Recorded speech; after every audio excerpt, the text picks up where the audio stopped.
is up, everybody? I am Melanin and Merlot, and this is Black Wine TV. I know it's been a minute, but I am back in business, and I'm ready to give you guys a few tips about wine glasses and just, a bottle of wine that I just like to recommend for you guys as well. So I'll start off with the bottle of wine. This is a J. Lohr Passe Robles Cabernet. It is a 2017. Remember how I told you guys to read your wine labels. I actually tasted this wine before. It was a while back, but I recently had it at a restaurant. My boyfriend ordered it, and I remembered the taste of it. I was like, I've had this before. It's like a J. Lohr or something like that. But this wine bottle at a restaurant cost like $46, right?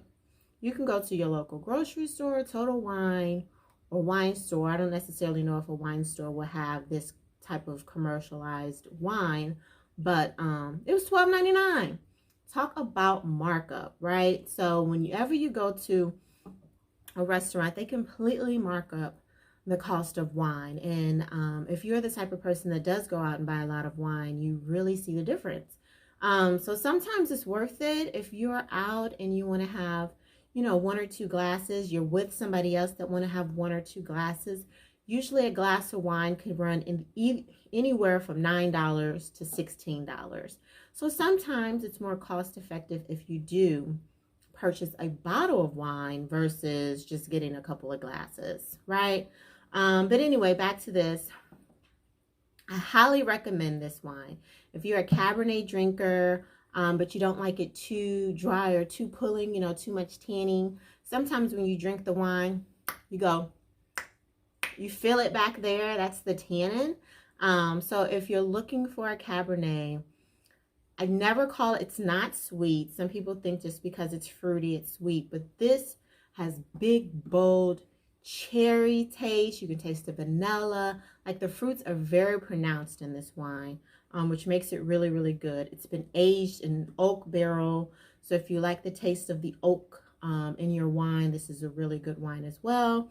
Typically wines from, or Cabernets from like Napa Valley is ones that I really recommend. But this is Paso Robles, which is still, it's still in California. But, and it is a really, really, really good wine. So I definitely recommend it. I'm actually going to pour me a glass now, just so that you guys can see the glass that I'm pouring it in, because that is the next topic of conversation. It's wine glasses, right? So I know back in the day, when you were in your 20s, or if you were out in college, or if you're at home and you're just now getting started drinking wine, you go buy you some wine, you just get you a little cup, a little mug, a glass somewhere out the cabinet. Didn't really matter what it looked like, didn't care about the shape, the size. Sometimes if you're at a party, there was wine there, you just get that, red paper cup, put your wine in it, and you're chilling. But as you begin to age, just like fine wine ages, you age fine as well. You should start drinking your wines out of the wine glass, right? One of the reasons you drink the wine out of the wine glass is because it look good, right?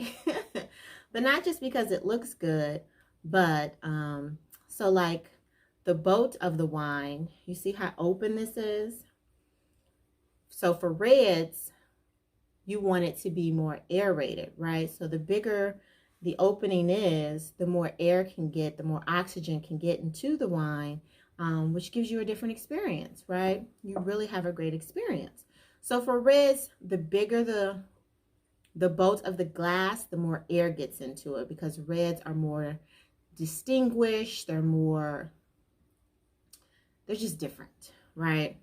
They're different than whites. Reds, you open up, you usually want to have it open for a good 10-15 minutes if you can, because you really get a different experience if you let the wine sit, if it's a red, versus just open it up and drinking it right away. So try it out. Open the bottle. Like if you're coming home, you're going to have a glass of wine for dinner. Open the bottle first. Cook your dinner. By the time the food is ready and you're ready to drink, it have been aerated, and your experience of the wine will be completely different. Trust me. Once you freshly open a bottle of wine versus waiting 20 minutes later, that wine tastes completely different. So try it out. And that's why you want to put a red wine in a glass that has a bigger opening versus your champagne flute, or this is what I typically use for a white. Whites, it doesn't really matter. It doesn't really matter if you let the white open up or, let it sit or aerate out. Whites will be whites. They taste it how they taste. They're not aged. They're not going to, whites you don't typically hold for 20, 30 plus years like you would do a red. It's just different, right? The grape is different. It's aged differently. But this is what you would typically drink a white in. It's a little bit different around the rim is different. The hole is different. The amount of air that gets into the glass is a little bit different than a red.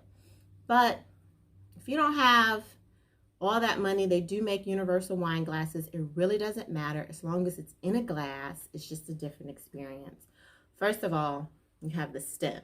The stem is cute, but the reason that you hold your glass at the stem is because of the temperature of your hands. Your hands warm up. If you walk around like this, you're warming up the temperature of the glass, which means the experience of the wine is going to change. It's going to be a different taste, a different flavor, whatever you like to call it. So you typically want to hold it at the stem. You do want to hold it at the stem. They do make stemless wine glasses. I think that's mainly just for, safety. If you're clumsy and you're always knocking stuff over, or you don't want it to break, stemless is cool. But typically, because of the temperature of your hands, it really does change the nuance, the experience of the wine. So you want to get a stem, right? Versus a stemless. And like I've done before, I'll just go ahead and take you through the 5 S's. You swirl your wine, and this allows it to aerate so you can get more oxygen in it, so you can taste the profile of the wine. You smell it. Get your nose deep in there. You smell it. I like to pull air in when I sip it. And then you savor it. And I forgot C. If you don't really know what it's supposed to look like, I like to look at it because some reds are just really beautiful. They're really purple, or they're really burgundy, or they're really like a cherry type color. And it's just nice to look at. And you look at the edge of it because you can tell how it ages. That's how Psalms do it. That's how the professionals do it. They will look at it. They can tell you if it's a 1975 or a 2015 or, 1902 or 1923. They really can get into it. Me, not so much. I don't really know how it ages. I'm not a som. I'm just someone who really likes wine. I like to look at it. So your 5 S's are swirl. So you swirl it to oxidize it. You look at it, see.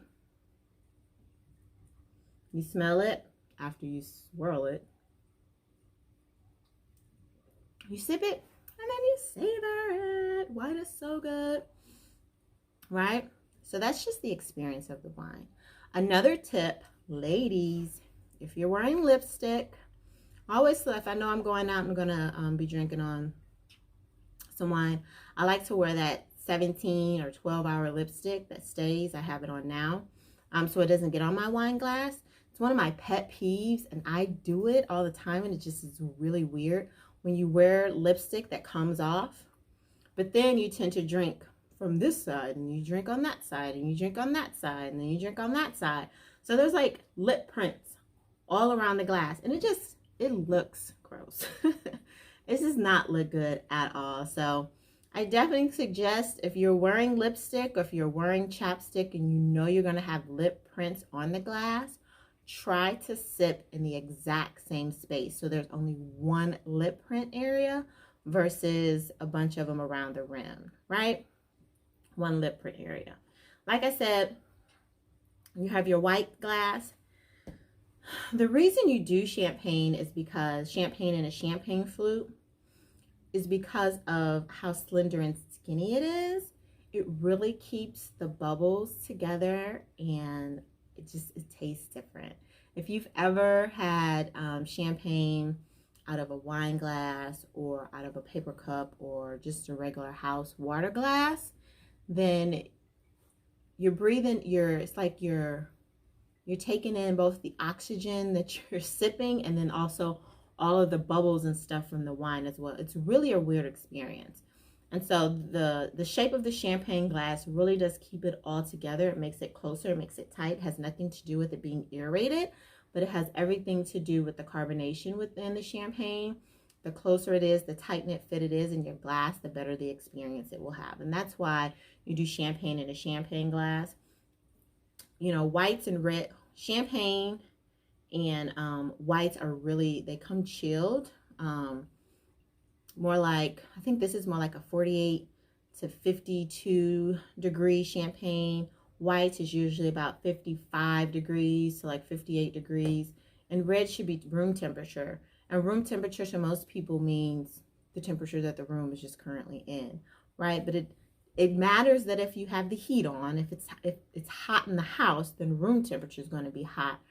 Or if you go to a restaurant and it's hot at the restaurant, or if the red is sitting right next to a machine that is turned on that heats up, that's not room temperature. It really changes the profile of the wine. And that's another pet peeve that I have. Going to a restaurant that does not serve their wine at the proper temperature, it makes a difference. Have you ever had a glass of red and it came hot? And you're just like, this is not how I remember it tasting. I don't like it. Just because it's too hot. You know, room temperature is like 60 to 65 degrees. And room temperature came about back in the day when there was no electronics. There was no heaters. There was no air conditioning. It was just the room temperature was what it was. If they had fire or, you know, a stove you put firewood in to warm up the room, that was room temperature, right? It was still a nice chill. So I say try your reds. If you just bought it, throw it in the freezer or the refrigerator.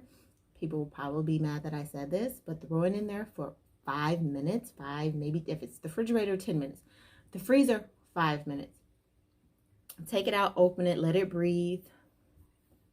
Man. Different experience, right?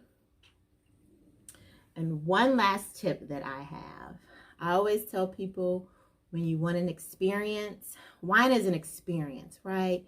You savor it. You sit down with your girlfriends or your boyfriend or whomever, your mom, your dad. You sit down with a glass of wine. You sip it. You sip it. You sip wine for an experience. You swallow alcohol for a turn up, right? Your tequilas, your margaritas, your shots, your vodkas and tonics and vodkas and cranberries and all the alcoholic beverages, martinis and stuff. Not necessarily martini because you usually sip that, but you swallow for a turn up, you sip for an experience. Swallow for a turn up, sip for an experience. Remember that. Thank you for watching Melanin and Merlot. This is Black Wine TV.